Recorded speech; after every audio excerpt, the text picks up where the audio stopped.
Good morning. Today going to talk about administrative issues. Hospital record management എന്ന് പറയുന്ന സബ്ജക്റ്റിലെ 8th യൂണിറ്റിലെ പോർഷനാണ് നമ്മൾ ഡിസ്കസ് ചെയ്യുന്നത്.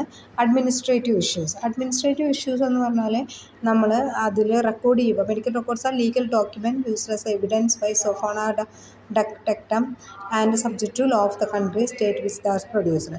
അതായത് നമ്മൾ ലീഗൽ ഡോക്യുമെൻ്റ് ആയിട്ടാണ് മെഡിക്കൽ റെക്കോർഡിനെ കൺസിഡർ ചെയ്യുന്നത്. അപ്പം അതിൽ അവിടുത്തെ നിയമങ്ങളനുസരിച്ചാണ് നമ്മളത് ചെയ്യുന്നുണ്ടായിരിക്കും. അപ്പോൾ അതുകൊണ്ട് തന്നെ കൃത്യമായിട്ട് കോൺട്രവേഴ്സി ഒന്നും ഇല്ലാത്ത രീതിയിൽ പ്രൂഫ് വെരിഫൈ ചെയ്യുന്ന ഫാക്റ്റ് അനുസരിച്ച് കൃത്യമായിട്ട് വൃത്തിയായിട്ട് എഴുതിയിട്ടുണ്ടായിരുന്നു. പിന്നെ ഡെമോഗ്രഫീസ് അതൊക്കെ കൃത്യമായിട്ട് എഴുതിയിട്ടുണ്ടാവണം. എല്ലാ കാര്യങ്ങളും കൃത്യമായിട്ട് എഴുതിയിട്ടുണ്ട്. ഡെമോഗ്രഫീസ് എന്ന് പറഞ്ഞാൽ പേഷ്യൻ്റെ ഇൻഫോർമേഷനാണ്. മെഡിക്കലായിട്ടുള്ള കാര്യമല്ല, ലൊക്കേറ്റ് ചെയ്യുന്ന സ്ഥലം, number, address, contact numbers, occupation, work place, അങ്ങനെയുള്ള കാര്യങ്ങളൊക്കെയാണ് ഡെമോഗ്രഫിയിൽ വരുന്നത്.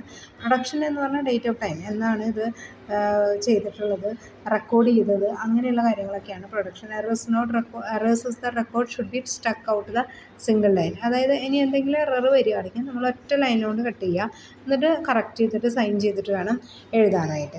അല്ലാതെ കുറേ വരയ്ക്കാനോ വെട്ടുകാനോ ഒന്നും പാടില്ല. ഓണർഷിപ്പ് ദ പേഷ്യൻ്റ് റെക്കോർഡ്സ്, അത് patient records varies from country to ownership. Normally നമ്മുടെ ഹോസ്പിറ്റലിൻ്റെ റെക്കോർഡാണ് പേഷ്യൻ്റ് റെക്കോർഡ് എന്ന് പറഞ്ഞാൽ. പേഷ്യൻ്റ് കെയറിന് വേണ്ടിയിട്ടാണ് ചെയ്യുന്നതെങ്കിലും മെഡിക്കൽ റെക്കോർഡ് ഹോസ്പിറ്റൽ റെക്കോർഡായിട്ടാണ് കൺസിഡർ ചെയ്യുന്നത്. മെഡിക്കൽ റെക്കോർഡ് ഇൻകൺസിസ്റ്റൻസീസ് എന്ന് പറഞ്ഞാൽ doctor something record incorrectly and doctor change it, അത് എന്തെങ്കിലും തെറ്റായ രീതിയിൽ രേഖപ്പെടുത്തുക, അതൊക്കെ കറക്റ്റ് ചെയ്യുകയൊക്കെ ചെയ്യാം. പിന്നെ റിവ്യൂയിങ് റെക്കോർഡ്സ്, പേഷ്യൻസ് ഒരിക്കലും ഇൻട്രസ്റ്റ് കാണിക്കില്ല റെക്കോർഡ് കാര്യങ്ങളൊന്നും ചെക്ക് ചെയ്യാനായിട്ട്, പക്ഷേ അതിൽ എന്തെങ്കിലും കറക്ഷൻസ് ഉണ്ടോ എന്നുള്ളത് ചെക്ക് ചെയ്തിട്ടുണ്ടായിരിക്കണം.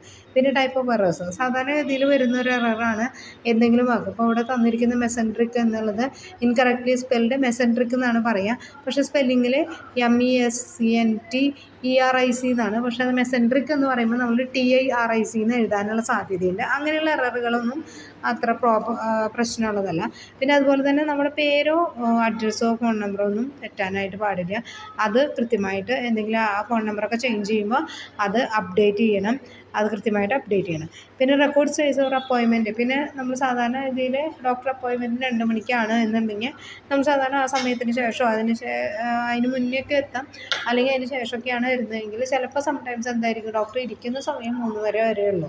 അപ്പോൾ അതും കൂടി നമ്മൾ മെൻഷൻ ചെയ്യണം. അവിടെ ഹോസ്പിറ്റലുകാർ ഇപ്പോൾ 2 മണിക്കാണ് അപ്പോയിൻമെൻറ്റ് എന്നുണ്ടെങ്കിൽ 3:30 വരെ ഡോക്ടർ ഉണ്ടാവുള്ളൂ എന്നുള്ള കാര്യം കൂടി നമ്മൾ മെൻഷൻ ചെയ്തിരിക്കണം. ഇനി ഹോസ്പിറ്റൽ റെക്കോർഡ്സ് നമുക്ക് റിക്വസ്റ്റ് ചെയ്യാം. അപ്പോൾ റെക്കോർഡ്സ് നമുക്ക് പ്രൊവൈഡ് ചെയ്യും.